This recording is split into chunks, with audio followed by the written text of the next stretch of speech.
Hello hi అందరికి welcome to మీ Lohitha daily vlogs. మేము హైదరాబాద్ వెళ్ళిన పని అయితే అయిపోయింది. మళ్ళీ మా ఊరికి వచ్చే టైం అయితే ఆసన్నం అయిపోయింది.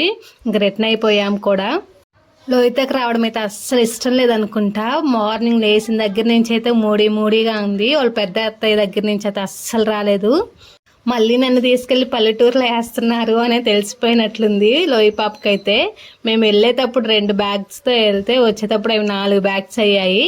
మోసుకొని వచ్చాకైతే సరిపోయింది. మేమున్న ప్లాట్ఫామ్కి ట్రైన్ వచ్చే ప్లాట్ఫామ్కి అయితే డిఫరెంట్ అయిపోయింది. ఆ సైడ్ నుంచి ఈ సైడ్కి వచ్చేటప్పటికి మా పని అంతా అయిపోయింది.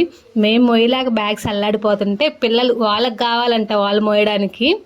ఎవరికైనా వెళ్ళేటప్పుడు ఉన్న లగేజ్ రిటర్న్ అయిపోయేటప్పటికైతే డబుల్ అయిపోతుంది కదా. మా సిచ్యువేషన్ కూడా అదే ఇక్కడ. కాకపోతే చిన్నగా మేనేజ్ చేసుకుంటూ అయితే వెళ్ళిపోయాము.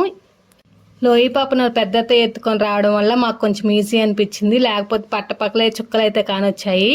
లింగంపల్లి స్టేషన్ దగ్గరికి అయితే వెళ్ళాము మేము. 3 గంటలకు ట్రైన్. అది వచ్చేప్పటికి 3:15 అయిపోయింది. ఆ స్టేషన్లో పిల్లల్ని పట్టుకోలేక మేము పడ్డ అవస్థలు అయితే అంతా ఇంత కాదు.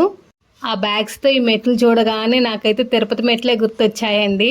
మీరు కూడా జర్నీలో ఎప్పుడైనా ఈ లగేజ్తో ఇలా ప్రాబ్లమ్స్ అయితే ఫేస్ చేశారా? అవును అయితే కామెంట్ సెక్షన్లో కామెంట్ చేయండి. ఫైనల్లీ ట్రైన్ వచ్చే ప్లాట్ఫామ్ దగ్గరికి అయితే రీచ్ అయిపోయాము. ఇక్కడ నా అల్లుడు బాధ చూడండి, బ్యాగ్ మోయలేక ఇవ్వమన్నా ఇవ్వట్లేదు.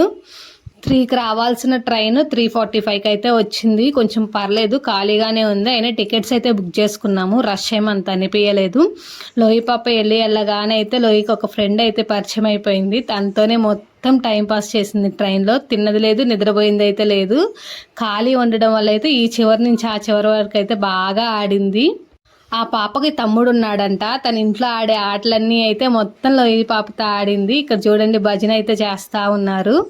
ఆట అంతా అయిపోయిన తర్వాత అయితే బ్యాట్ పట్టుకొని వచ్చింది. నేను ఆ పాపను ఎక్కడ కొట్టిద్దా అని అయితే ఆ పాపను కాపాడుకోవడమే సరిపోయింది. లోహి పాప దగ్గర నుంచి అయితే. లోహితో చాలా జాగ్రత్తగా ఉండాలండి మనమైతే. ఇంతేను హైదరాబాద్ డేస్ అయితే అయిపోయాయి. ఇంక మళ్ళీ ఎప్పుడు వెళ్తామో ఏమో మాకైతే తెలియదు. మీకు ఈ వీడియోలన్నీ నచ్చాయా? నచ్చినట్లయితే ప్లీజ్ ఒక లైక్ చేయండి. అండ్ మన ఛానల్ అయితే సబ్స్క్రైబ్ చేసేసుకోండి. అందరికీ బాయ్ బాయ్.